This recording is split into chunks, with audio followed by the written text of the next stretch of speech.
Como expandir o poder transformador da sua mente. Deepak Chopra e Rudolf E. Tanzi. Uma obra que apresenta a complexa, porém maravilhosa estrutura cerebral exatamente no ponto em que mente e cérebro se encontram para a tradução da realidade da vida, não apenas pelos nossos 5 sentidos, que possibilitam as cores, os sabores, as texturas, enfim, tudo que possa nos impressionar, mas também pelas infinitas possibilidades de criação da mente, que vão além das formas e das cores. Isto é, este livro desvenda o caminho do desenvolvimento do indivíduo enquanto ser integral. A obra percorre os caminhos de sentimentos indispensáveis para a construção da felicidade. Este caminho começa na consciência, agência invisível da mente. Entre o não palpável, a consciência, e aquilo que a ciência vê, o cérebro, os autores Deepak Chopra, cientista, médico e acadêmico, e Rudolf E. Tanzi, professor da Universidade de Harvard, desenvolveram uma linguagem acessível e atraente para a conquista do que eles denominam supercérebro. Uma era de ouro para o cérebro. Nas décadas de 1970 e 1980, pouco se sabia sobre o cérebro. Na atual fase da ciência, este órgão admirável é melhor compreendido, enquanto estrutura física. Objetivamente, os autores traçam um paralelo entre o cérebro básico, visível aos olhos da ciência, e o supercérebro diretamente ligado à consciência, a fonte primordial da evolução dos indivíduos. Ciência e experiência pessoal compõem uma era de ouro para o cérebro, uma era onde queremos usá-lo e não deixar que ele nos use. Em 4 funções reside a diferença entre esses 2 mecanismos: líder, inventor, professor e usuário. Como líder, transmito ordens diárias ao meu cérebro. Como inventor, crio dentro dele caminhos e conexões que não existiam. Como professor, ensino meu cérebro a aprender novas habilidades. Como usuário, sou responsável por mantê-lo em boas condições de funcionamento. Para que o cérebro execute coisas novas e inesperadas, é preciso dedicar importância à maneira como o indivíduo se relaciona com ele. Esse relacionamento é denominado pela ciência como ciclos de feedback, interação do mundo externo com o mundo interno, em que atributos relacionados à mente, como intenção e determinação, superam o aspecto físico. Por exemplo, os monges budistas tibetanos usam uma técnica avançada de meditação conhecida como Tummo, onde o foco da intenção é aquecer todo o corpo. Essa técnica é tão eficiente que os monges podem permanecer numa caverna gelada meditando a noite toda, usando nada mais do que sua túnica de seda. Ao repetir a intenção continuamente, seja ela qual for, os novos ciclos de feedback se desenvolverão, o cérebro se adapta e lentamente surge uma nova função. 5 mitos para esquecer. Mito 1. Os danos ao cérebro são irreversíveis. Na verdade, o cérebro tem um surpreendente poder de cura. Mito 2. Os circuitos cerebrais, interação entre a estrutura física e a programação do cérebro, são imutáveis. Na verdade, a nossa capacidade de criar novos circuitos cerebrais permanece intacta desde o nascimento até o fim da vida. Mito 3. O envelhecimento do cérebro é inevitável e irreversível. Na verdade, surgem todos os dias novas técnicas para manter o cérebro jovem e preservar a sua capacidade de percepção. Mito 4. O cérebro perde milhões de células por dia, que não podem ser substituídas. Na verdade, o cérebro contém células-tronco que são capazes de desenvolver novas células cerebrais ao longo da vida. Mito 5. Medo, raiva, ciúme dominam a razão. Na verdade, com a constante evolução do cérebro, conquistamos a capacidade de dominar os nossos instintos com a liberdade de escolha. Se encararmos cada pequeno lapso como sinal de uma inevitável queda decorrente da idade ou da falta de inteligência, estamos preparando o terreno para que isso se torne realidade. Prestar atenção em seus hábitos, comportamentos e outras características primordialmente mentais deve ser exercício constante. Aliado a isso, estabelecer um programa de atenção à memória, em que, entre tantas possibilidades adequadas à realidade pessoal de cada um, a paixão pela vida e pelas experiências que enriquecem e ganhem prioridade. Crie hábitos regulares. O cérebro funciona mais com a repetição. A melhor memória é aquela em que se pode confiar. Heróis do supercérebro. A capacidade de realização do cérebro parece infinita.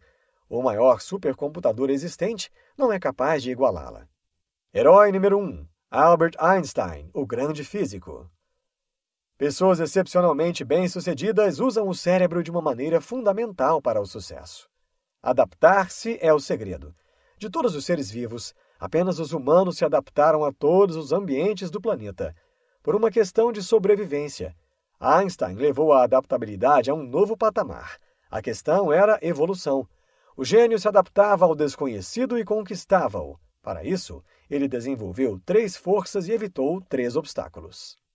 As 3 forças: deixar para lá, ser flexível e manter a calma. Pode-se medir a adaptabilidade de uma pessoa pela maneira como ela consegue deixar para lá, ser flexível e manter a calma diante das dificuldades. Os 3 obstáculos: apego a velhos hábitos, manutenção das mesmas condições e estagnação. Pode-se avaliar a dificuldade de adaptação de uma pessoa pela predominância de velhos hábitos e costumes que a mantém paralisada. Lembranças dolorosas de abalos e derrotas lhe dizem repetidamente o quanto ela é limitada. Einstein foi capaz de ignorar velhos hábitos de pensamento que o cercavam. Manteve a tranquilidade e permitiu que novas soluções surgissem através dos sonhos e da intuição. Estudava tudo o que fosse possível sobre um problema e depois se entregava a possibilidades desconhecidas. Como ele mesmo conta, sua grande motivação era o assombro e o deslumbramento diante dos mistérios da natureza. Era um estado espiritual, e ele dizia que penetrar nos segredos do universo era como ler a mente de Deus. Como ser adaptável? Pare de repetir o que nunca funcionou. Recue um pouco e peça uma nova solução. Pare de lutar no nível dos problemas. A solução nunca está lá. Deixe de brigar tanto para ter razão. No final das contas, ter razão não significa nada perto de ser feliz. Herói número 2. Um recém-nascido. Os bebês são modelos de saúde e bem-estar. Seu cérebro está em constante movimento, remodelando-se à medida que o mundo se expande.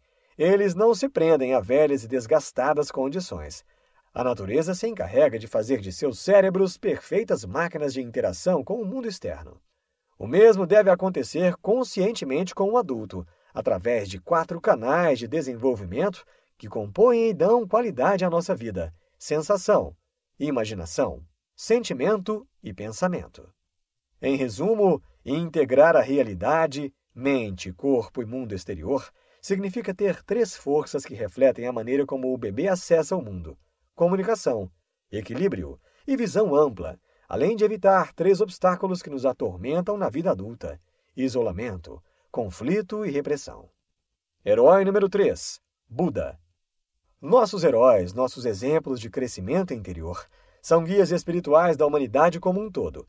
Buda e os outros que ele representa, santos, sábios e visionários, mostram à perfeição um traço único dos seres humanos: viver por um propósito. O nosso cérebro traz consigo incessantes capacidades de desenvolvimento. As mesmas capacidades cerebrais do homem de milhões de anos atrás, a figura de Buda nos mostra amplamente desenvolvidas em seu superior estado de consciência há mais de 2000 anos. O que nos indica que muito mais permanece escondido dentro de nós. O segredo está no expandir a consciência. Para expandir a consciência, algumas atitudes apresentam-se como roteiro seguro, quando aplicadas sem interrupção. Valorize o estar desperto, consciente e alerta. Não pense e haja como todo mundo. Valorize-se, não espere a aprovação dos outros. Exponha sua mente a uma visão diferenciada através da arte, da poesia e da música. Leia escrituras profanas e textos sagrados. Nosso cérebro, nosso mundo. Mente, cérebro e corpo funcionam perfeitamente juntos.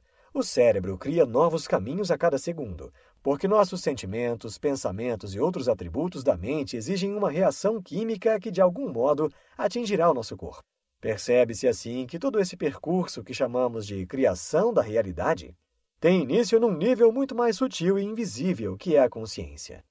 É comum pessoas que sofrem de depressão dizerem "sou depressivo", diferentemente de quando estamos gripados e dizemos "estou gripado".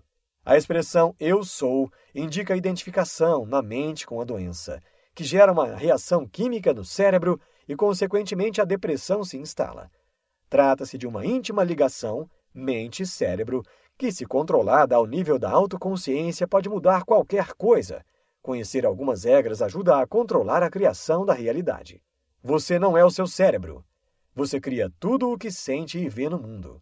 A percepção não é passiva. Você não recebe simplesmente uma realidade fixa. Você a molda. O conhecimento de si mesmo muda a percepção. Quanto mais consciente você for, maior será o seu poder sobre a realidade. A consciência tem o poder de transformar o seu mundo. Num nível sutil, sua mente se funde às forças criativas do universo. Nosso cérebro está evoluindo.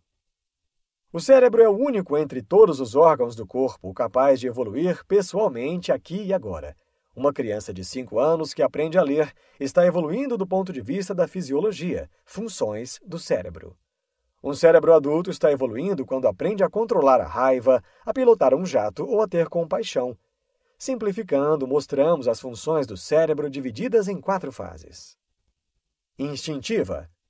A fase mais antiga do cérebro, cérebro reptiliano, corresponde ao comportamento que está expressamente programado em nosso genoma, conjunto de toda a informação genética de uma espécie para a sobrevivência. Emocional. Responsável por todas as emoções, também abriga a memória de curto prazo. Intelectual. Desenvolvida para alcançar as funções superiores do raciocínio e tomada de decisões, representadas pelo neocórtex, que nos humanos forma 90% do córtex envoltório do cérebro. Intuitivo. Representa nossas experiências mais valiosas como amor, compaixão e fé. O medo e o desejo são criados no cérebro instintivo, mediados pelo cérebro emocional e negociados pelo cérebro intelectual. Todos esses sentimentos estão destinados a sobreviver no curso da evolução. O intelecto foi a estratégia que o cérebro desenvolveu para enfrentar as obsessões baseadas em medos e desejos. A intuição, que nos permite experiências como a música, a arte, o sentido de beleza e verdade, e Deus, tem origem na consciência. Onde mora a felicidade? A felicidade tem sido cuidadosamente estudada pela psicologia positiva. Os resultados, em grande parte, voltados para bens e conquistas externas, dinheiro, casamento, profissão, mostraram-se contraditórios, e a tendência atual da psicologia sustenta que a felicidade nunca é permanente. Coerentemente com o objetivo desta obra, os autores divergem dessa conclusão. Sentem que o problema está na criação da realidade. Sintomas como depressão, obsessão, ansiedade, etc., que impedem o indivíduo de construir um caminho de felicidade, podem ser localizados na área exata do cérebro que está causando o bloqueio. Comportamentos simples que promovam a qualidade de vida, como estar conectado com o mundo natural, ser útil, prática de exercícios físicos, investir num trabalho que traga satisfação, doar-se, cuidar dos outros e se preocupar com eles, tempo de sono, concentração e diversão, entre outros, passarão a funcionar como verdadeiras terapias, mudando rotas do cérebro que no passado foram gravadas com informações defeituosas. O cérebro anti-envelhecimento. Nenhum mistério é mais antigo ou maior que o envelhecimento. Para desvendar qualquer nova promessa do supercérebro, precisamos primeiro resolver esse mistério universal. O envelhecimento é muito lento. Começa em torno dos 30 anos e progride mais ou menos 1% ao ano. Mesmo considerando cada aspecto da deterioração física e mental, algumas pessoas, na verdade, melhoram com a idade. O envelhecimento é próprio de cada um. Gêmeos idênticos que nascem com o mesmo DNA têm perfis genéticos completamente diferentes aos 70 anos. Seus cromossomos, a parte da célula que contém os genes da hereditariedade, não mudam, mas décadas de experiência de vida fazem a atividade de seus genes ser ativada e desativada constantemente, em um padrão próprio. O envelhecimento é invisível. Danos celulares surgem com os sinais do envelhecimento que só são rastreáveis após um caminho errado ter sido tomado. Assim, combater o envelhecimento aponta para prestar atenção ao corpo o tempo todo, o que se traduz em um gigantesco ciclo de feedback que dura uma vida inteira. Prevenção a riscos. A prevenção contra o envelhecimento se baseia na adesão de um estilo de vida há tempos conhecido, mas ainda vital para o seu bem-estar físico. Alimentação balanceada, natural e de fácil digestão. Exercícios físicos moderados. Não fumar. Evitar bebidas alcoólicas e praticar meditação, sendo esta associada ao aumento de enzimas que beneficiam a preservação dos cromossomos. E lembre-se, o que fizer agora terá que ser feito por décadas. Os aspectos mais incapacitantes do envelhecimento envolvem a resistência à mudança. Crie uma matriz sustentável para a modificação de hábitos. Dê importância aos relacionamentos saudáveis, duradouros com um companheiro ou companheira. A manutenção da atividade sexual satisfatória. Engaje-se em projetos sociais. Tenha um propósito na vida. Estabeleça essa matriz de tal forma que, primordialmente, a mente se sinta livre para escolher a coisa certa em vez de se sentir levada a fazer a escolha errada. O cérebro iluminado. As evidências existentes da iluminação, apesar de chegarem aos poucos, são positivas. Por décadas, yogis indianos realizaram feitos físicos notáveis sob o olhar pasmo da ciência. Uma classe de homens puros, conhecidos como sadhus, submete o corpo a condições extremas como prática de devoção, e também para desenvolver o autocontrole. Outros sobrevivem com escassas calorias diárias ou realizam proezas de força excepcionais. Através de práticas espirituais específicas, yogas e sadhus desenvolveram controle sobre seu sistema nervoso autônomo, ou seja, são capazes de alterar conscientemente funções corporais que geralmente são involuntárias. A iluminação envolve uma jornada interna, tendo Deus como destino, libertação, cujo termo original em sânscrito, moksha, vem desde as antigas tradições orientais, inspiradoras para o supercérebro que redefine o estado de iluminação, chamando-o de estado máximo de realização. A iluminação pode ocorrer em graus variados e por uma sucessão de insights que derrubam crenças há tempo fixadas. Por exemplo, sou parte de tudo. Derruba a crença de que você está sozinho e isolado. Há uma possível revelação em todos os acontecimentos, se você aprender uma nova maneira de percebê-los. A essência é sintonizar-se com o sistema nervoso de outros seres, como faz, por exemplo, Monty Roberts, o encantador de cavalos, e o fez São Francisco de Assis. A resposta é sensibilidade e empatia, identificação com toda a criação de Deus. Autoconhecimento é o objetivo mais importante. Você não se identifica com coisas que pode possuir. Você valoriza e muitas vezes conta com insights e com a intuição mais do que com a razão. A empatia vem naturalmente. A sabedoria desponta. Atenção plena, consciência do momento presente. Diferente da consciência normal, a atenção plena envolve o panorama, visão geral do momento presente, não apenas um objeto ou tarefa específica. Neste último caso, é como treinamos nosso cérebro para ver o que está diante dos nossos olhos. Você está no cinema? Sua concentração está na cena em que você se imagina dando um beijo apaixonado na heroína ou no herói da história. Seu sistema nervoso sofre alteração. Ao sair do cinema, o efeito do beijo permanece em você, porque essa experiência foi real para o seu cérebro sob o ponto de vista dos neurônios. Seu cérebro é enganado por um tempo, mas você não. A chave está aí. Trazer a atenção de volta ao que é real. Dar-se conta. Dessa forma, você avalia humores, emoções, sensações físicas, tudo o que preenche a mente. A atenção plena é, assim, um estado de potencial criativo, a consciência da consciência, que chama a atenção para a realidade. 7 passos da iluminação. Maior calma interior e desapego. Sensação maior de estar conectado. A empatia se aprofunda. A clareza se manifesta. A consciência se acentua. A verdade se revela. O êxtase cresce em sua vida. A ilusão da realidade. A crença de que o mundo material é sólido e confiável. Na realidade, o mundo físico é permanentemente mutável e impreciso. A crença de que o mundo físico é igual para todas as coisas vivas.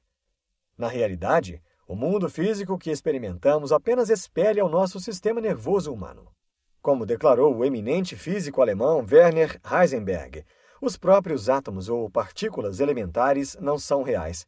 Eles formam mais um mundo de potencialidades ou possibilidades do que de coisas ou fatos. O que resta quando átomos e moléculas somem é o criador dessas potencialidades ou possibilidades. Quem é o criador invisível?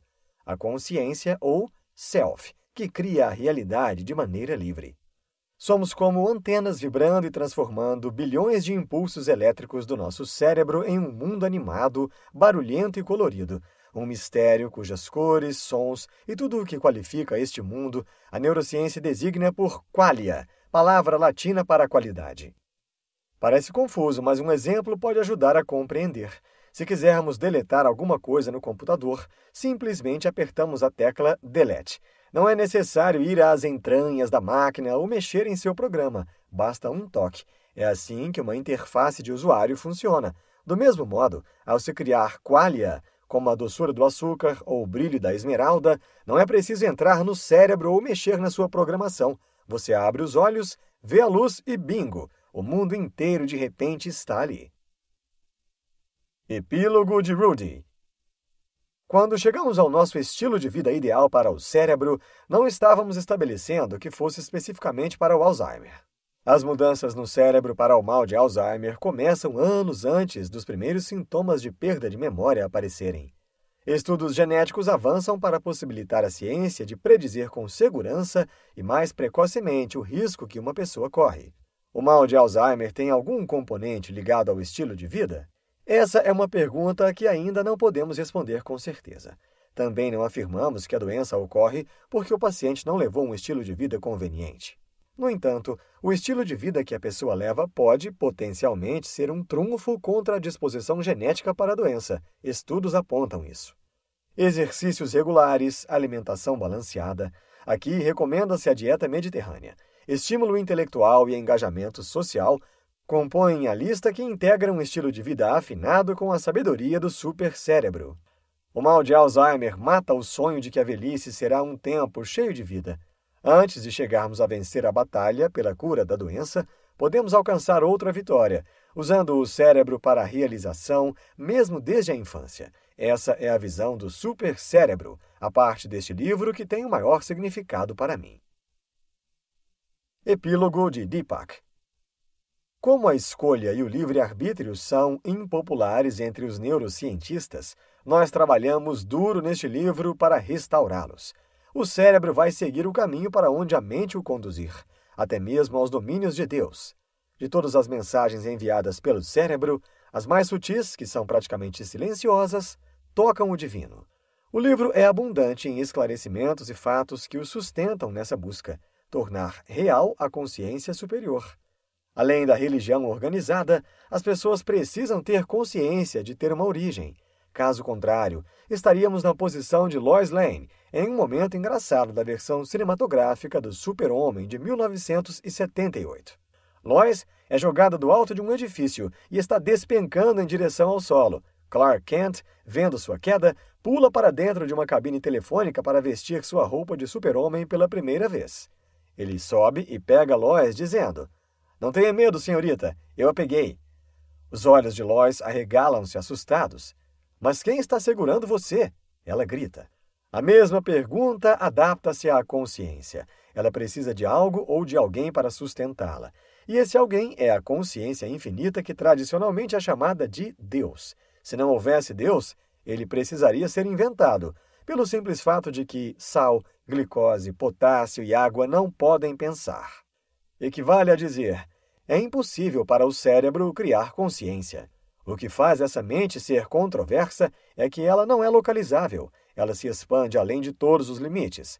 Ela funciona em todas as dimensões, seja no passado, no presente ou no futuro. Em um sentido profundo, reflete: eu sou o universo. Insights. Ciência e espiritualidade caminham juntas. Você não é o seu cérebro.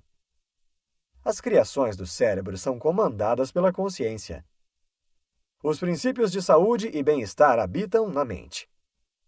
A intuição deve ser considerada no desenvolvimento pessoal do indivíduo. A capacidade de mudança e criação do ser humano é infinita. Neste livro você aprendeu que esclarecer-se é libertador. O conhecimento mais aprofundado do cérebro, para além da ciência, abre portas para as infinitas possibilidades do indivíduo se reconhecer como parte de um universo criativo e ilimitado. Fonte de alegria, saúde, beleza e algo além que a linguagem humana ainda não consegue expressar. Na fusão mente, cérebro, corpo, ciência e consciência se entrosam plenamente na conquista do supercérebro.